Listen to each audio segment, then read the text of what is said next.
Napansin mo ba na sa maraming mga grupo ngayon, lalo na sa mga komunidad o kaya ministeryo, parang laging nahahati sa dalawang kampo yung mga tao.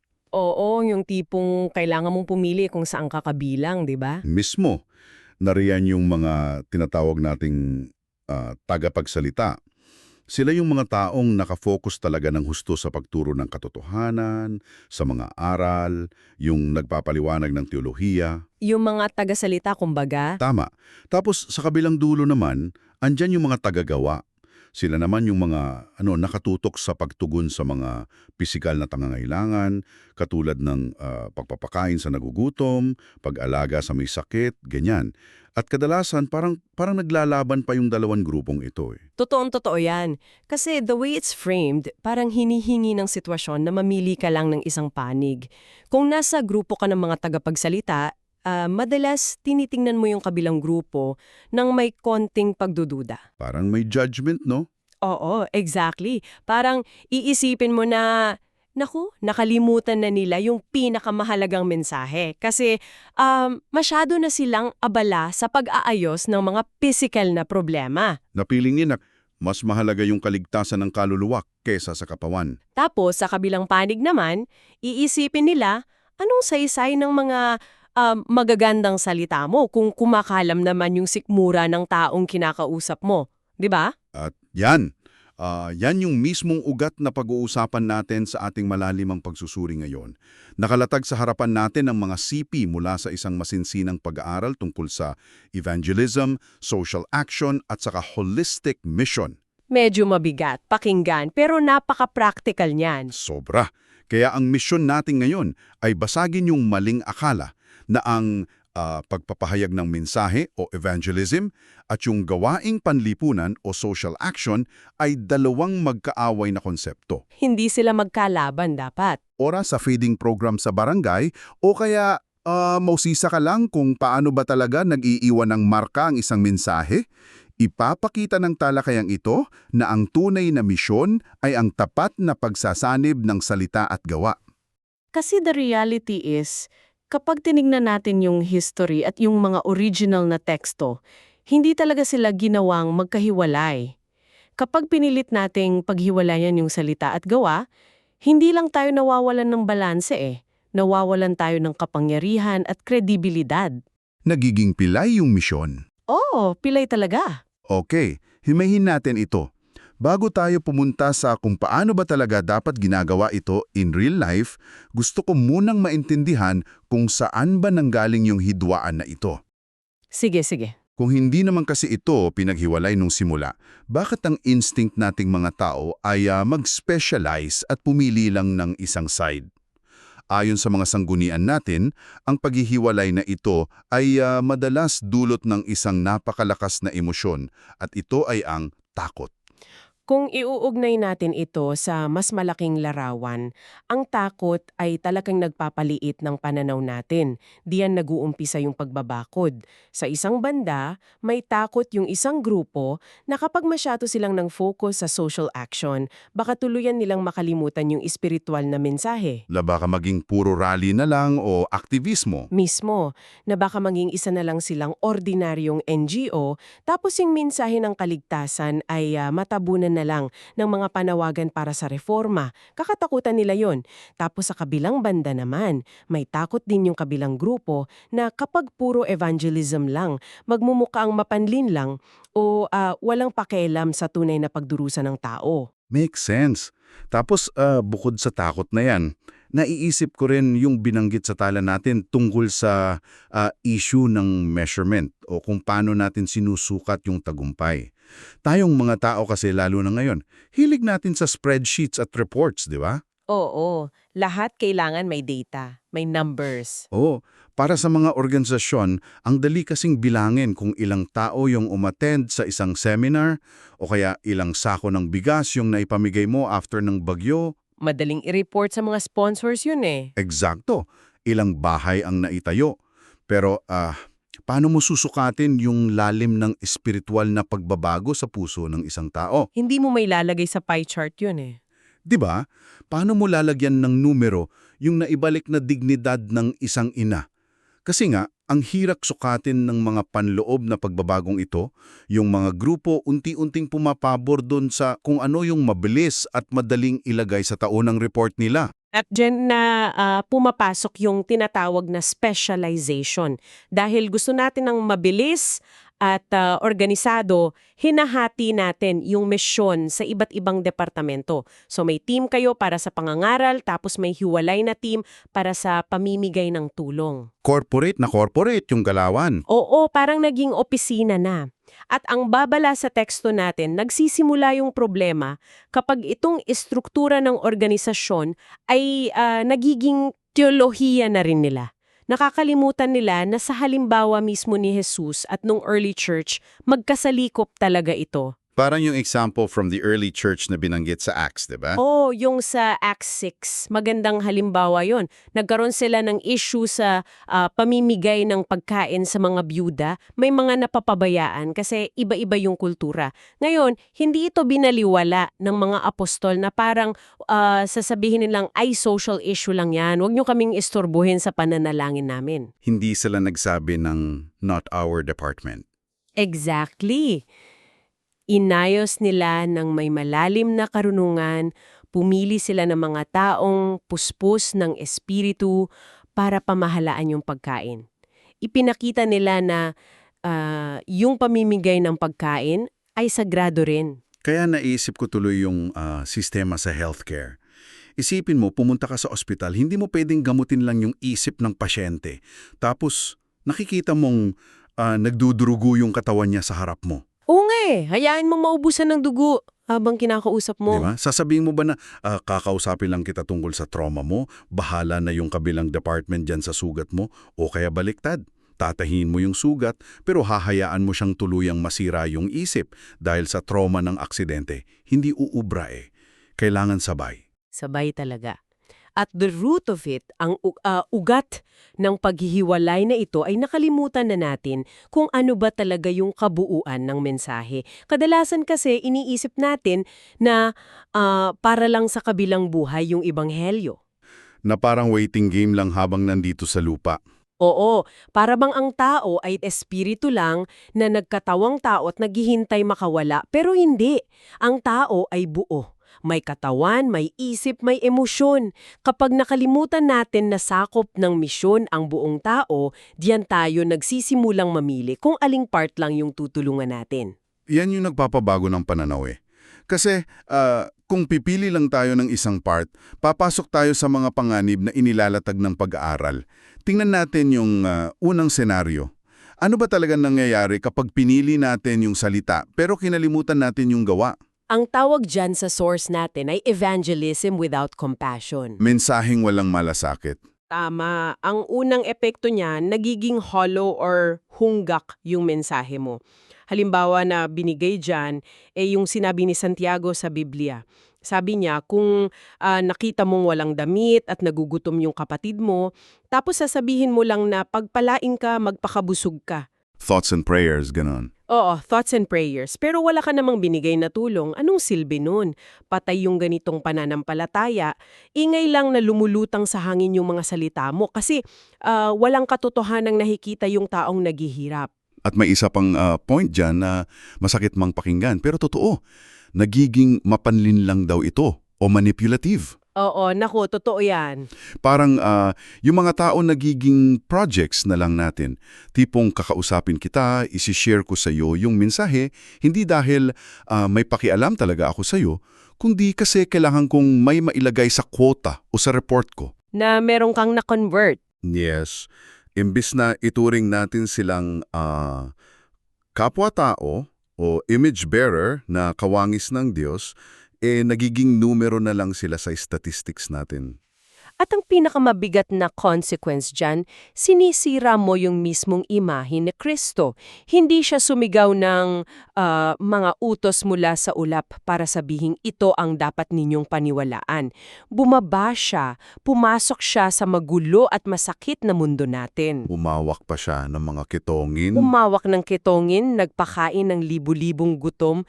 Kaya kung ang nagdadala ng mensahe ngayon ay walang pakialam sa nararamdaman ng tao, tahasan nating binabaluktot kung sino talaga yung Diyos na ipinapakita natin, di ba? Pero wait, sandali lang. Aaminin ko, baka may mga nakikinig sa atin ngayon na nag-iisip din ng ganito, kaya gusto ko magbigay ng konting pushback. Sige, paano yan? Ganito, batay sa tradisyonal na pananaw, kung yung kaluluwa natin ay eternal, pangwalang hanggan, at itong buhay sa mundo ay pansamantalang lang, hindi ba technically mas mahalaga talaga yung mensaheng spiritual kaysa sa physical na gutom? Kasi lilipas din naman yung gutom eh. Valid question yan. Di ba? Bakit mo pa pagbubuhusan ng malaking oras at pondo yung kumakalam na sikmura kung ang ultimate issue naman ay yung kaligtasan ng kaluluwa? Napakagandang punto niyan. Kasi yan exactly yung katwiran ng mga grupong umaatras sa social action. Pero ang linaw sa pag-aaral natin, hindi ganyan ang tingin ni Jesus sa sangkatauhan. Hindi niya tayo tinitingnan bilang mga disembodied minds. Na parang lumulutang na utak lang. Oo. Para sa kanya, ang pisikal na pagdurusa ay hindi sagabal sa misyon na kailangang lagpasan. Ito yung mismong entablado kung saan ipinapakita ang pag-ibig ng kaharian ng Diyos. Kapag pinagaling niya yung may sakit, hindi lang niya tinutugunan yung short-term problem. Nagbibigay siya ng signpost. Isang palatandaan? Oo, palatandaan. Parang sinasabi niya na, tingnan nyo, ganito ang hitsura ng mundo kapag lubusang nang naghari ang Diyos. Walang gutom, walang sakit, kaya yung malasakit, hindi siya pampababagal sa pag-share ng mensahe, nagbibigay ito ng laman at patunay na totoo yung mensahe. Wow, nakikita ko na yung connection doon. So, kung puro salita na walang pakialam, nagiging malupit at hungkag tayo. Ngayon, paano naman kung babaliktarin natin yung sitwasyon? Yung gawa na walang salita. Oo, sabihin nating sobrang busy natin sa pagtulong, puro kawanggawa, pamigay ng relief goods, pero itinikom naman natin ang bibig natin. Wala tayong ipinapayag. Dito tayo papasok sa panganib ng compassion without proclamation. Malasakit na walang mensahe. Ayon sa dokumento, kapag yung social action walang kasamang pagpapaliwanag, nagdudulot ito ng spiritual vagueness. Kalabuan. Paanong kalabuan? Isipin mo, maaari kang magpakain ng tao araw-araw. Bigyan mo ng damit, pag-aralan mo, ihanap mo ng trabaho. Napakabuti nun, diba? Siyempre, sobrang laking tulong. Pero kung titigil ka doon at hindi mo ipapaliwanag kung bakit mo ginagawa yon, maiiwan pa ring sugatan yung kaluluwa niya. Maibsan man yung pisikal na hirap, wala pa rin siyang malalim na pundasyon at pag-asa na lagpas sa material na bagay. Dito nagiging sobrang kawili-wili ang usapan eh. Kasi naisip ko na naman yung isang analohiya. Ano yun? Parang ganito yan. Isipin mong nasa ospital ka, may taning na ang buhay mo dahil sa malubhang sakit. Tapos baon ka pa sa utang sa ospital. Tapos isang umaga, paggising mo, magaling na yung sakit mo. Tapos bayad na lahat ng milyon-milyong bills mo at inilipat ka pa sa VIP room. Sarap nun parang nanalo sa loto. Sobrang laking hinghawa. Pero ito yung problema, hindi mo kilala kung sino yung nagbayad at nagpagaling sa'yo. Wala kang kaideya-ideya kung bakit niya ginawa yun. Buhay ka nga, maayos ka na, pero hindi mo man lang mapasalamatan o makilala yung nagligtas sa'yo. At hindi mo rin alam kung babalik ba siya o kung ano ba yung purpose ng pangalawang buhay mo. Eksakto! Sabi nga sa CP natin, ang tulong hindi dapat maging substitute o pamalit sa mismong ebanghelyo. Dapat signpost nga ito na nakaturo kay Kristo.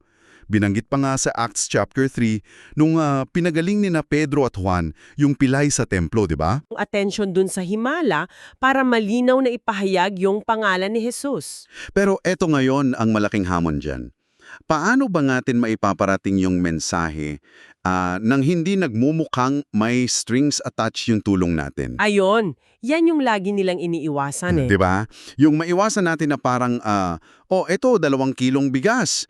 Pero bago mo kunin yan, kailangan mo munang makinig sa 30 minutes na sermon ko. Nakakahiya nga yun, transaksyonal. Pero ang nakakabilib dito ay kung paano nasosolusyonan sa pag-aaral natin yung problema na yan sa pamamagitan ng tunay na relasyon. Ang sagot daw ay present presence. Presensya. Oo, yung patuloy at tapat na pagiging kaagapay kasi kung pupunta ka lang sa isang lugar, minsan sa isang taon, para mamigay ng relief goods, tapos mamimilit kang mag-share ng mensahe, syempre magmumukha talagang may kapalit. Hit and run, kumbaga. Hit and run talaga, pero isipin mo kung andun ka palagi.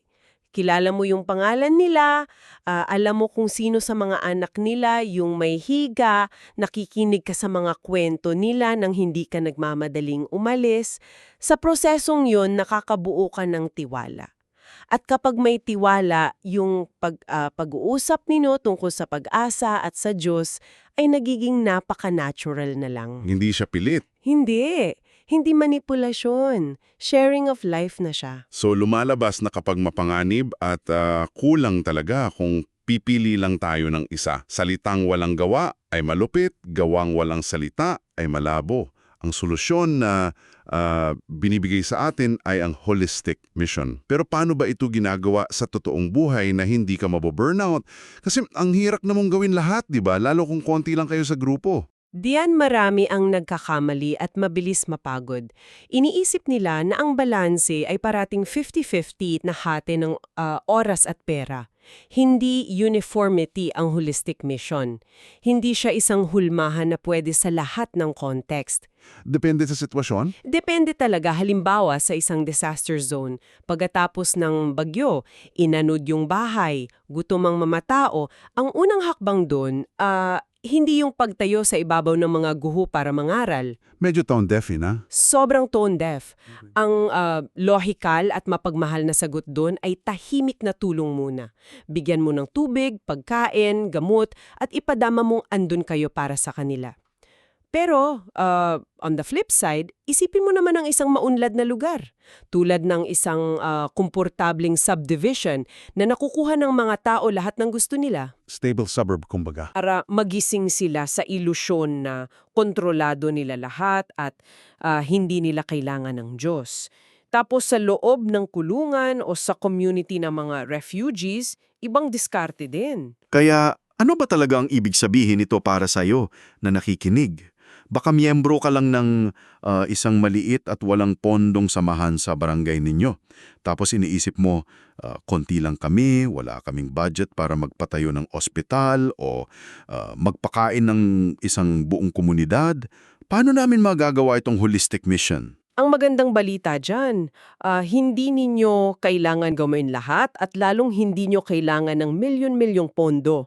Ang kailangan lang ay gospel presence.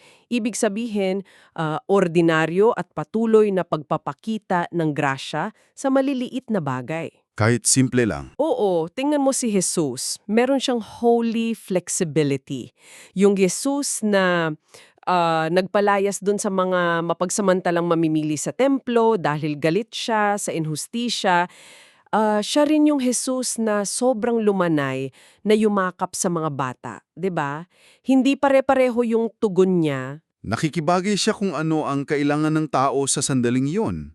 Mismo. Kaya ang tanong na dapat nating itanong sa sarili natin, hindi yung ano ba yung ginagawa ng malalaking grupo na dapat nating kopyahin.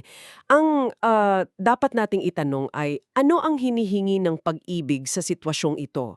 Kung ang hinihingi ng pag-ibig sa aram na ito ay samahan at pakinggan ang isang matandang kapitbahay na mag-isa, yun na ang holistic mission ninyo para sa araw na iyon. Napakaganda nun.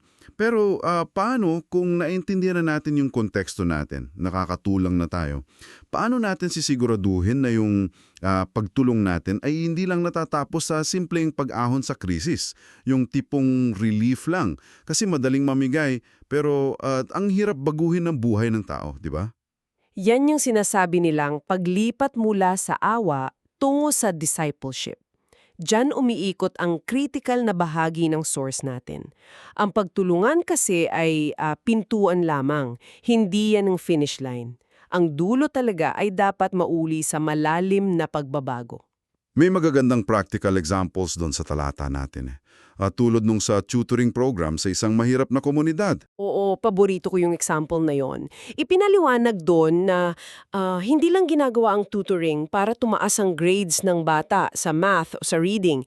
Sa paulit-ulit mong pagtuturo linggo-linggo, ang nangyayari, pinaparamdam mo sa bata na ang halaga niya hindi nakabase sa mga pagkakamali niya sa school. May matandang handang magtiyaga kahit hirap siyang umintindi. Binabalik mo yung self-worth niya. Yes, at isa pang example dyan, yung Job Readiness Program. Hindi lang ito tungkol sa pagtuturo kung paano gumawa ng resume. Tungkol ito sa pagbabalik ng dignidad ng taong baka nawala na ng kumpiyansa kasi laging rejected sa trabaho. At yung food pantry. Kapag nagbibigay ng relief goods, madalas kasi nakikita natin dyan? Yung pinapapila ng sobrang haba, tapos ibabato na lang yung tilata, at minsan pa ipopost pa sa social media para may proof, 'di ba? Nakakahiya yung ganun. Hindi dapat. Sinasabi sa teksto na hindi ito humihinto sa kung ilang pamilya yung nabigyan mo. Dapat sagrado yung espasyo na yon. Tinatawag mo sila sa mga pangalan nila. Iniiwasan mong mapahiya sila. At unti-unti mong inaalam, baka hindi lang pala pagkain yung problema. Baka may pang-aabuso sa loob ng bahay o kaya addiction. At kung pamigay ka lang ng pamigay ng bigas, hindi mo malulutas yung totoong problema nila. Para ma-visualize natin ito, ihalin tulad ko itong Compassion Ministries sa pag-aayos ng sira-sirang bahay. Paanong pag-aayos? Madaling kumuha ng pintura at pinturahan yung basag na pader para maganda tingnan ulit, di ba? Yun yung katumbas ng relief o tulong agad. Mabilis ang resulta, pero hindi nun napapatibay yung bahay.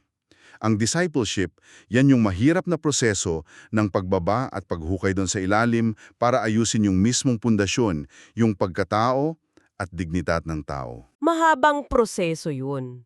Oo. Pero paano ka papayagan ng may-ari ng bahay na hukayin yung pundasyon niya kung nararamdaman niyang minamaliit mo siya o tinitingnan mo siyang mula sa itaas? At nagbubukas ito ng isang mahalagang tanong. Paano natin tutulungan yung tao nang iniiwasan ang paternalism? Yung tipong tumutulong ka nga pero feeling mo ikaw yung tagapagligtas niya. Ipinaliwanag sa teksto na dapat nating silang ituring na kapwa kalahok sa proseso ng pagbabago at hindi mga proyekto lang na kailangang ayusin. Partner, kumbaga. Oo, partner. Ang tunay na pagmamalasakit, nagbibigay ng kapangyarihan sa tinutulungan. Nakikinig sa solusyon nila at gumagalang sa dignidad nila. Kasi at the end of the day, hindi naman tayong tagapagligtas nila eh. Saksing nagtuturo lamang tayo doon sa nag-iisang tagapagligtas. Natin dahil sa ating pansariling limitasyon, ang ebanghelyo dapat parehong naririnig ng tenga at nakikita ng mata. At kapag nakita ng mundo ang isang komunidad o kahit isang tao na matapang na nagsasalita ng katotohanan pero matiyagang nag-aalaga rin sa mga mahihina nang may pagpapakumbaba, doon nagiging kapanipaniwala yung mensahe. Kaya naman bakit mo ito kailangang pag-isipan, ikaw na nakikinig sa atin ngayon? Kasi araw-araw kang may bit-bit na mensahe. Sa opisina, sa bahay, o kaya sa social media kung saan ang daling magbitiw ng masasakit na salita, di ba? Totoo, sa comment section pa lang. Di ba? Kaya dapat nating itanong sa sarili natin, tugma ba ang aking salita sa aking gawa? Kapag nakita ba ng kapitbahay mo ang pamumuhay mo, mas madali ba nilang paniniwalaan yung Diyos na sinasabi mong pinaglilingkuran mo? Napakahalagang isipin yan. Kasi mas tinitingnan ng tao kung paano tayo mamuhay at makitungo sa iba kesa sa kung ano yung sinasabi ng bibig natin. At para iwanan ka namin ng isang pagninilay, binanggit sa source natin na ang holistic mission ay nagsisilbing isang preview o patikim sa mundo ng paparating na kaharian ng Diyos. Isipin mo ito. Kung ang mga ginagawa mo ngayon, ang iyong mga salita at gawa araw-araw, ay isang movie trailer para sa kinabukasang pinaniniwalaan mo, anong klasing pelikula ang ina-advertise ng buhay mo? Ang ganda ng tanong na yan. Ito ba ay kwento kung saan nakakarinig lang ang mga tao tungkol sa isang konsepto ng pag-ibig O isa ba itong kwento kung saan talagang nararamdaman at nararanasan nila yung pag-ibig sa bawat eksena kasama ka? Pag nilayan mo yan, hanggang sa muli nating malalimang pagsusuri